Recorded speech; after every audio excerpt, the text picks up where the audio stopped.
des messages du président de la République à l'occasion de la commémoration de la victoire du 8 mai 1945.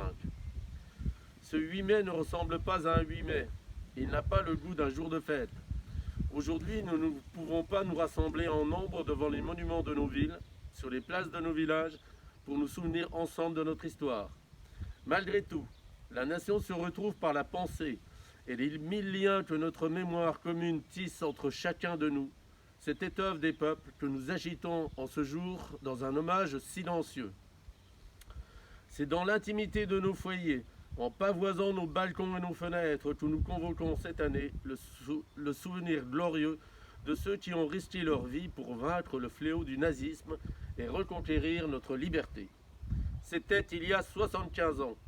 Notre continent refermait grâce à eux le chapitre le plus sombre de son histoire, 5 années d'horreur, de douleur, de terreur.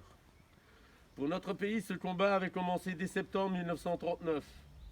Au printemps 1940, il y a 80 ans, la vague ennemie avait déferlé sur les frontières de Nord-Est et la digue de notre armée n'avait pas tenu. Nos soldats pourtant s'étaient illustrés à de nombreuses reprises. Ceux de Montcornet, d'Abbeville, de Gembloux ou de Stone, les hommes de Narvik, les cadets de Saumur, l'armée des Alpes avaient défendu avec vigueur notre territoire, les couleurs de notre pays. Ils sont ceux de 40. Leur courage ne doit pas être oublié. Dans le crépuscule de cette étrange défaite, ils allumèrent des flambeaux. Leur éclat était un acte de foi. Au cœur de l'effondrement, ils laissaient poindre la promesse du 8 mai 1945.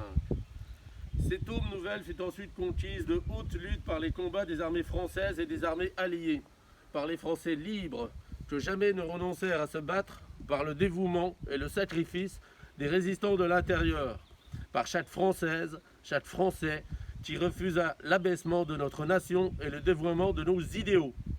La grande alliance de ces courages permit au général de Gaulle d'asseoir la France à la table des vainqueurs. La dignité maintenue, l'adversité surmontée, la liberté reconquise, le bonheur retrouvé, nous le devons à tous ces combattants, à tous ces résistants. À ces héros, la nation exprime son indéfectible gratitude et sa reconnaissance éternelle. Le 8 mai 1945, c'est une joie bouleversée qui s'empara des peuples. Les drapeaux ornaient les fenêtres, mais tant d'hommes étaient morts, tant de vies étaient brisées, tant de villes étaient ruinées. À l'alliance succéda la tristesse et la désolation. Avec le retour des déportés, les peuples découvrirent bientôt la barbarie nazie dans toute son horreur. Rien, plus jamais ne fut comme avant. La fragilité révélée de nos vies, de nos civilisations nous les rendit plus précieuses encore. Au bout de cette longue nuit qui avait traversé le monde, il fallait que l'humanité relevât la tête. Elle venait de découvrir, horrifiée, qu'elle pouvait s'anéantir elle-même, et il lui fallait désormais refaire le monde, de fond en comble, ou, à tout le moins, empêcher que le monde ne se défasse, selon les mots de Camus. Ce fut l'heure, en France, de l'Union nationale pour fonder les beaux jours annoncés par le Conseil national de la résistance, et bientôt retrouvés. L'heure, en Europe, de l'effort commun pour bâtir un continent pacifié et fraternel. L'heure, dans le monde, de construire des Nations unies et multilatéralisme. Aujourd'hui, nous commémorons la victoire de ce 8 mai 1945.